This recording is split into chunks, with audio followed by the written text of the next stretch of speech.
All right, ladies and gentlemen, I am Mike Maurer. I'm with the SFUVA, and more importantly, right over here, the Julia Morgan Ballroom, Merchants Exchange Club, the banking hall, and then today, unfortunately, as a result of people not being in the financial district, I'm here to announce that our restaurant, Credo, at 360 Pine, as of tomorrow, will be closing. But as feeling bad for me, all the meeting planners in the room and hotels, please send the Julia Morgan Ballroom, Merchants Exchange Club, and our banking hall business. So with that, we're here at the Midway, and it's 2025. It's pretty amazing. I was let's give Marina and her team a... We have already indulged out here. We've got some great treats. The bar is here, and we'll see Jean is here with Snap Fiesta doing some fun things. And we have our sponsors behind us, as well as our folks who will be giving a recap and a forecast for 24 and 25. Let's see. So who has never been to one of these mixers before for the SFUVA or the Bay Area Hospitality Group? All right. Most of us have been here, so which is awesome. And thank you all for coming out the first time and then repeating this. So the Bay Area Hospitality, and for those who have been here and heard this, you're going to have to hear it again. So the Bay Area Hospitality Group was formed as a golf group back in the day when I was at the Park 55 Hotel. And when I got over to Merchants Exchange, I was able to continue that with Jason Erickson and created the Bay Area Hospitality Group, which I wowed people with free food and booze in the space. And a lot of you hotel folks did come for that. It's pretty amazing. So. And then with the San Francisco Unique Venue Alliance, Jim Brules with MoMA, and then some folks at the Pearl, and Stephanie Scott, and some other ideas had an idea about a venue for an alliance for venue managers. So they didn't really do anything with it, so I just stole that idea from them. And then for roughly 10 years or so, I threatened to create a lead generation website. And then Adam Ryan, who I've been 6 years, 7 years, 8 years. He registered SFUVA.com for me. And last May, in May of 2024, it launched. So yeah, how about that? So you can go to SFUVA.com and find over 50 venues now at one site. So to me, after 8 years, it was quite the accomplishment. And thank you all, the members out here, for being part of that. So that's been a journey and a fun exercise, but you know, I was thinking about it was 25 years ago. Usually as the years pass, I don't really trip on it, but as looking back, Julie and I met in the year 2000 as she opened the Renaissance Sonoma Lodge up in Sonoma, and here we are today. And look at the great crowd we have. So we have some fun today. Julie's going to give us a recap of what happened in 24, but more importantly, the forecast for 25 and a better future for San Francisco. Rodney Fong with the Chamber, and then Alex with the Hotel Council are going to give us some insights. And then more importantly, the bar will open after that. And we'll be able to, and Marina is going to come up after in just a moment to tell you about Midway. So thank you all for being here, and then Marina.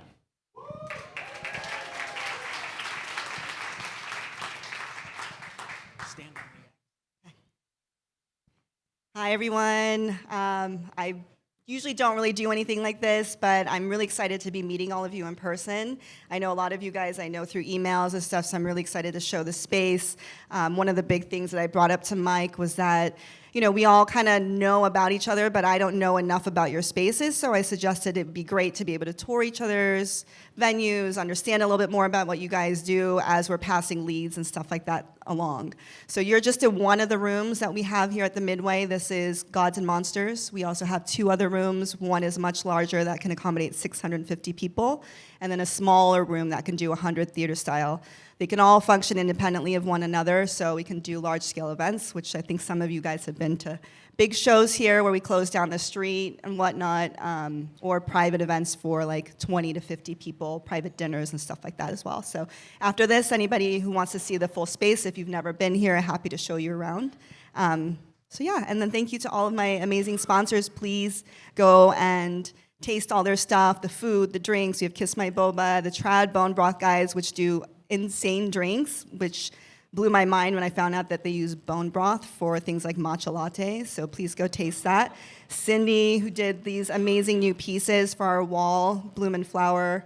Jean, who's doing the portraits outside, so please go check everyone out. And Sam, who's taking all of the photos for the event. He does amazing event photography as well, so thank you. All righty, and then a big shout out also for Steele Douglas, who's in the back. You can't really see him, but he's video taping this, and we'll be having that up on the YouTube channel soon. So no acting out, and he'll catch you on video, and then you'll be caught in infamy. But before I turn the mic over, I would like to see if anybody would be interested in volunteering. Kyle Adams has joined us on the UVA and Bay Area Hospitality Group as the sort of entertainment committee chair. And I'm looking for help. As we can see, anybody who has a handwritten name tag that actually registered, the person in charge of registration is really bad at that. So if we have any volunteers who would like to contribute to the organization this year for registration and also building the website, which is a very easy and intuitive and point-and-click system that I still can't quite get. So I do need help. So if anybody would like to help this year with these events, I would definitely appreciate that. So I am going to turn over the mic. As I said, I've known Julie with SF Travel for many years, and when we started this on Zoom and getting the SFUVA and the Bay Area Hospitality Group together, she always said yes when I asked for any sort of help, and I appreciate all of SF Travel for being here and being willing and able partners along with the Chamber and the Hotel Council, but Julie has always answered over the course of the years any plea for assistance. So without further ado. Thank you. I think I always say yes because you guys are not volunteering. So anybody that wants a chance on the mic next time, hit mic up. Okay. So 2024, an update on 2024. Here it is. It's over. Right? Yes. Applaud yourselves and the person next to you because y'all survived it in the industry in San Francisco. It's over and we're moving on. So congratulations. As painful as that was for all the hotels, the restaurants, and everybody operating last year, we were busy trying to book business into the future and really kind of turn our back on 2024. And so I wanted to mention a couple really big successes that we had putting some new groups or one new group in Moscone. But when you pursue an account for decades to bring their large technology conference to San Francisco, it's a pretty big coup when you finally land it. And Luz Chapman on our team last fall was able to confirm Microsoft, their annual. Thank you, Luz. The news gets better. They're coming this November of 2025. So yay, right? And another year in, as well, 27. And so we're pretty excited about that. So as everyone was really down in the dumps last year, we were looking forward. We have been talking for years with Fancy Food since they left us. Everybody remembers Fancy Food, Specialty Food Association. You may have seen the announcement that came out this week, but they are returning in 2027. Yep. We're excited about that. They're renaming the show Fancy Fair, and they'll be leaning into kind of a new concept, so that will be rolling out soon, but we're really excited to welcome Specialty Food Association back. So as bad as 2024 was, we have some new exciting things on the horizon, and I just wanted to share that with all of you. This year, of course, is better. Things are looking up. I'm going to talk a little bit about citywide groups at Moscone. We have 32 events this year at Moscone, and that's up from 25 last year. Yep, I like that. The room nights that represents is a 60% increase year over year. So we're looking at 670,000 hotel room nights with those Moscone groups alone. That doesn't include all the self-contained business that's already booked into the hotels and other events that are already coming to the city. So we all believe that this year is better. The first 3 months at Moscone, we have 8 groups that are in very diverse segments: technology, healthcare, and sports. Unless you've been, I don't know, not a sports fan or living under the rock, you may not know that NBA All-Star is here in a couple weeks. So the city is really excited. I know a lot of the venues in this room have their spaces booked for NBA All-Star. So thank you for working through that process, and I know the city at large is really excited to welcome them here. So we've started off with a really strong convention calendar. As I said, NBA brings in about $350 million in economic impact. And then in March, we start rolling with the rest of them. Game Developers is in, RSAC is in. It really takes us through the whole year. We're expecting tourism from a strong convention calendar to be good, and also some international tourism is up and strong this year. The total visitor volume forecasted for this year in San Francisco is 23.9 million. And I'm confident that those 23.9 million people are going to be in and around all of your venues and locations. The spend for that group is about $10 billion in 2025. So that makes us all feel really good about 2025. As we roll into 26, I'll just give you a little teaser of what we're kind of talking about there. The Bay Area in whole, it will be the first metropolitan area in the United States to welcome both the Super Bowl and FIFA World Cup in the same year. So if you think this year's big, wait till next year, right? Good. So that's just a few numbers for you, kind of an outlook on what we're talking about, what we're looking at. We feel like we've really crossed a barrier a bit with the narrative that we've dealt with for quite a long time. We've had some really good press, although we are waiting to see what Charles Barkley has to say when he gets here. Might be interesting. So keep your eyes and ears open for anything there.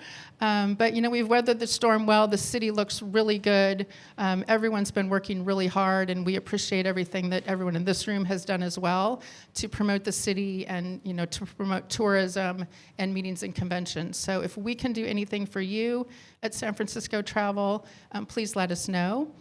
We have a couple changes. My role as citywide director was replaced by John Flanagan, who's in the office, or in the room. John came to us from the Hilton, so he will be leading the citywide team from here forward, and I will be leading the services and events team at San Francisco Travel. So I look forward to working with all of you.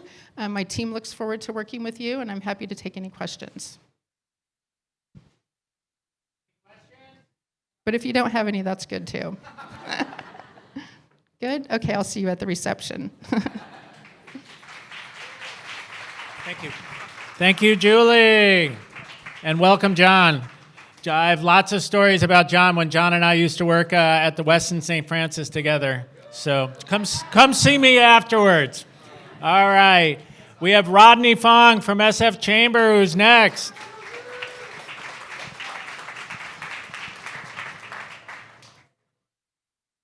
Thank you, Mike. How's everyone doing?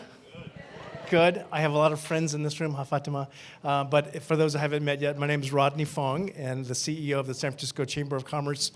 Born and raised here in San Francisco. Our family ran the Wax Museum down at Fisherman's Wharf for 50 years, so literally grew up in hospitality, tourism, events. And I will say that as we pause here for a second, 2024, and actually for the Chamber of Commerce, 4 years back, we are coming to a point of feeling all the fruits of our labor, going all the way back to the recall of Chesa Boudin, getting Brooke Jenkins in, having a host, 2 different elected campaign sessions, getting some of the ballot measures, taxes removed, easing up on business. And this doesn't happen overnight. As you guys all know, where San Francisco is now was really started 20 years ago, 15 years ago. So to reverse a lot of that and a lot of the policy what the Chamber works on is really important. But going forward, I don't want to repeat some of the cool things, but we are certainly feeling, and I'm in the downtown, and many of you are, that the streets are just buzzing. You're starting to feel people out. You're starting to see meetings taking place. You're starting to see big return of conventions, obviously, and big shows and things happening. But I think it's those interpersonal one-on-ones that we're starting to see. We opened a space called the Yes SF space on Montgomery and Bush, and I hope you come take a look at it. But I go in there every day, and I see interviews happening. I see job applications being passed around, opportunities where people are starting to meet each other. On the small business side, things are doing incredibly well in the neighborhoods, as we all know that. And that narrative was just really rough on us because those of us who live here know that San Francisco was thriving. So we're starting to see the return on tourism. We're seeing the downtown come back. And I'm a little bit of a kind of like opposite. When it's raining out, that's time to go play golf. When we start to hear stories about like DeepSeek, and if you guys follow this story, you know, folks at OpenAI were really threatened, and the war is on. And gosh, does this mean that San Francisco is going to be set back in this AI race? In my opinion, the reality is quite the opposite. And I think probably I'm safe to say that our current president is not our favorite president in this room. However, if he wants to really double down and double down on AI, San Francisco is the place to double down on that in the Bay Area and Silicon Valley. So we really want to push investment in infrastructure here in San Francisco, long range, thinking far out. And I think we're in that race. And so I think San Francisco, oddly, have kind of crosshairs on us. But in other ways, maybe in the business end, we actually have some plus signs for us going forward. Want to talk about, I think, a couple of things in the downtown, just to maybe whet your palate what we're talking about. The Chamber of Commerce led a study with SOM Architects to study what academia in the downtown might look like. And some of you remember the Chronicle Press, the printing plant, 5th and Mission, across from the Mint, across also from Westfield. And so we did a study with SWM to look at what multiple universities might look like compressed into a pretty tight area, but with 10,000 students in dormitory-style buildings in the surrounding area. Many of those buildings are suitable for dormitory, not suitable for market rate housing, but could accommodate that. But the new method of education is that people spend a couple of years online. Then the last year, they come in person and they find an internship and they are close to that employer. So with all of the employers in San Francisco, LinkedIn, et cetera, everybody, this is a great opportunity for us to partner with them. So academia in the downtown. Across the street, and a couple of years ago, we looked at what a soccer stadium, women's soccer stadium, might look like at Westfield. Seemed like kind of a far-fetch, but where people were beginning to think about what wanted to be there. But should there be an athletic facility in place of Westfield? With Bloomingdale's leaving, that actually opens up a piece of the puzzle physically that we were talking about. Should there be a connection between Moscone Center and Westfield Soccer Stadium and the 5M project, which would be mostly academia? You can really start to see how these things, the sight lines are not very good, but they're actually very close to each other, and almost like a high line walkway elevated off the street could be created to connect all of those. So a little bit of our role at the Chamber is to think super far forward. You can't really kind of tackle the day-to-day, in our opinion, unless you're thinking long range. The last long range thing I want to leave you with is how many of you have heard of the 1915 Panama Pacific International Exposition, right? Happened just after the 1906 earthquake, when that probably was the real doom loop, when San Francisco was falling off the face of the earth, the world thought. And the Chamber of Commerce in 1912 came up with the idea of pitching the 1915 International Exposition. The 2035 Expo bid is coming up next year. And just imagine if San Francisco bid on that 2035 International Exposition, and we had a string of really cool climate-related things happening along the waterfront. And in 1915, it really helped promote the Marina District, the northern side of the city.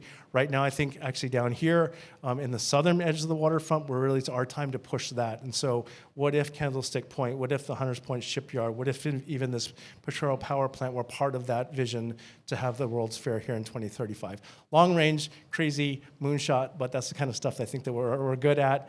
And I'm just really happy to be here and thank Mike for putting this together for these updates. But this group is very critical to San Francisco, its economy, and the Chamber of Commerce is just looking at every aspect: safe streets, tourism, business, technology, workforce, et cetera. So that whole ecosystem hopefully is much more obvious to everyone here after COVID, that big, small, medium, we all got to work together. So thanks very much. Appreciate it. Thank you, Rodney. All righty. And last but not least, we have Alex Bastain from the Hotel Council. Mike, thank you so much. I want to start off by saying Gung Hei Fa Choi, right? Today is Lunar New Year. It's the year of the snake, and I think it's very relevant to today because the snake actually sheds its skin. And when you shed your skin, you receive growth, you receive prosperity, you receive wisdom. And that's what we're doing with 2024. We are shedding 2024, and we are looking forward to 2025. And I feel a lot of optimism from everyone here. And it's really important to recognize that the ball is in our hands, no pun intended. We have the NBA All-Star Game coming to town. We have the Super Bowl coming to town. We have the World Cup here, too, in 2026. But it's going to be up to each and every one of you and all of us collectively to work together to put our region first, right? And that's something that gives me a lot of optimism now more than ever because people are actually coming together like never before.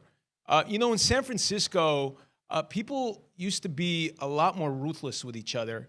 And yes, politics is still a knife fight in a telephone booth in this city, but there's a little bit more compromise. There's a little bit more collaboration. And it may have something to do, of course, with turning a new page for our city, but it may also have something to do with the fact that in Washington, D.C., there is an administration that may not be too fond of us. But what gives me a lot of confidence is all of us together figuring out our own destiny. And we're going to have great opportunities to shine bright on the world stage. With the NBA All-Star Game, there's a number that I'd like to include in the mix, $350 million. That's how many dollars we are expected to receive in terms of economic activity as a region. And that's good for San Francisco. It's also great for the East Bay. It's great for the South Bay. But let me give you a couple more numbers. The Super Bowl, up to $600 million of economic activity. That's going to be great for San Francisco, the South Bay. And let me give you another number, $600 million also, up to $600 million regarding the World Cup, which is going to help the South Bay more than us, but still, that's a lot of money. And those are the things you know about. But let me tell you about the Laver Cup, right? Something you don't think about. Let me tell you about the NCAA semifinals tournament. That's coming up, actually, right after the NBA All-Star Game, right? And, of course, the citywide conventions that make it rain money for all of us. The JP Morgan conference we just had. They're coming back in 2025. Can we give them a round of applause? I mean, that is a great event. But all the new events Julie was talking about, all the great work we're doing that Rodney was talking about in terms of the politics of the city. And so the best way to describe it is the good, the bad, and the ugly. The bad was last year. Let's forget about the bad. The good is the opportunity for all of us to shine bright on the world stage again throughout 2025 and 2026. And the ugly is going to be the sausage making. That is the tax deficit. That is the process. But I'm so confident because we've been through this before and we will get through this again. The worst is behind us. The best is yet to come. Let's show the world what San Francisco is all about. Thank you all so much.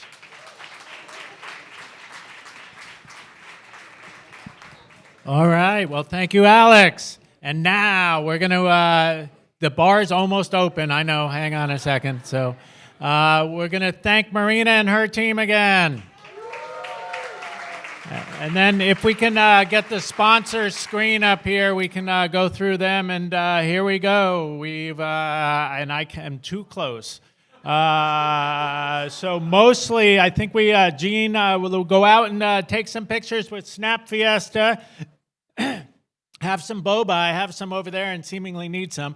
But we have bone broth, and we've heard Julie talk about the very healthy aspects to the bone broth, which is just around the corner. The furniture outside is by Novo Studios, and over here. And then we have Bloom and Flower over here, and I cannot see the others. But thank you all. Thank you all for being here.